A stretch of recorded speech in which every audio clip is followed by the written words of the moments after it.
I did watch Iron Man 3, and the only thing that I want to say about Iron Man 3 is, well, two things. One, about the presentation of 3D movies. You know, I actually don't mind 3D movies.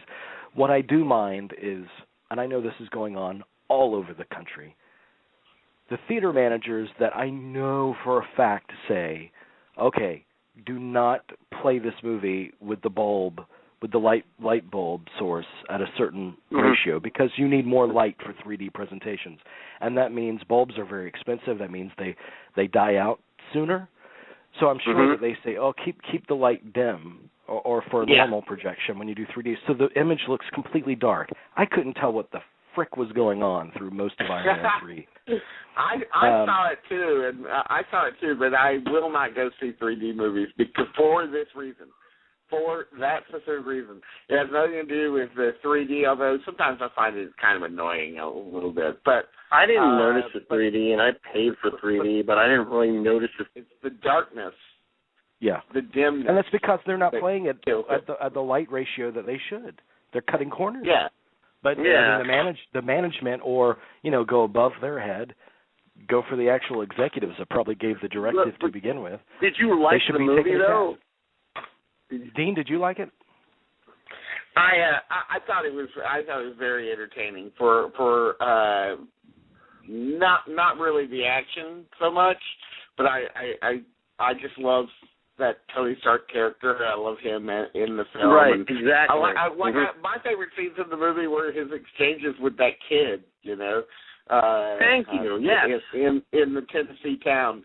I thought those were hilarious and great and felt extremely real. And I liked also how it brought the at least for a little while brought the story into like a rural setting or places that aren't Tony Stark land or whatever, so it's like I liked that they brought it a little smaller, and I thought it was fun and funny, and Kingsley was very weird. Was he doing like a Walter Cronkite imitation in this movie?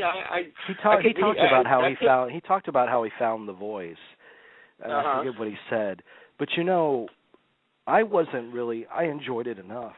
I really didn't start getting into it until the twist, and this is why I thought that I know that comic book geeks, they're very up in arms about the twist because it betrays the comic book or whatever. I don't really care much about that. I'd like to talk about that if we could. But what I did like about it, because when that twist happens, the movie really does make a statement about how how we are governed by fear of. And it's all manufactured fear. So, and presidencies have been run on this dynamic. And I thought, here is a mainstream movie, certainly going to be one of the biggest grossing movies of all time. It's already crossed $1 billion. Only 16 movies have done that. That is actually saying something like that. I mean, here's a mainstream movie that isn't necessarily shallow in its message. Right. I mean, you have to look beyond the bombast to find the message, but I thought it was pretty brave in that third act. I agree with you. I agree 100%. And I credit Shane Black for that. And as far as the twist is concerned and the comic geeks, I mean, I respect them, and I just can't see, if you were going to stick to the strict adherence to comic book loyalty and all that, and of scripture, if you want to call it that, then this wouldn't have worked. If you didn't have that twist, let's be very honest, this movie would have fumbled horribly today. Well, it wouldn't have been special, and it wouldn't have really. It would have been silly. But I do like the fact that there's more Tony Stark. I do like the fact that I went to see it with my brother, and my brother's, a casual movie guy, so he doesn't know all the inside stuff. But he said, there's barely any Iron Man in this movie. That's why it works. Yeah, that wasn't a complaint. It was just an observation on his part. I like that. I mean, about it. How interesting can a guy be who's going to be in an iron suit for, it's Tony Stark who's really the interesting persona, or Robert Downey Jr. is Tony Stark, but that's really the interesting persona here. I mean, otherwise, you have a guy who's like a metal man, essentially. So who cares about that? Yeah. He's one of the only, if not the only, superhero that's more interesting out of the suit than in it.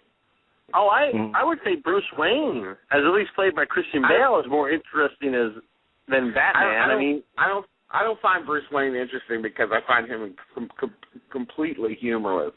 I mean, it's very interesting. The whole idea of an alter ego is sort of going out the window. We don't even or a secret identity. We just assume that they're the same character. We don't even care about the costume person anymore, I think, since the first Iron Man came out. Well, I think it's funny they show that guy that has the tattoo, and he doesn't have a tattoo of Iron Man. He has a tattoo of Tony Stark.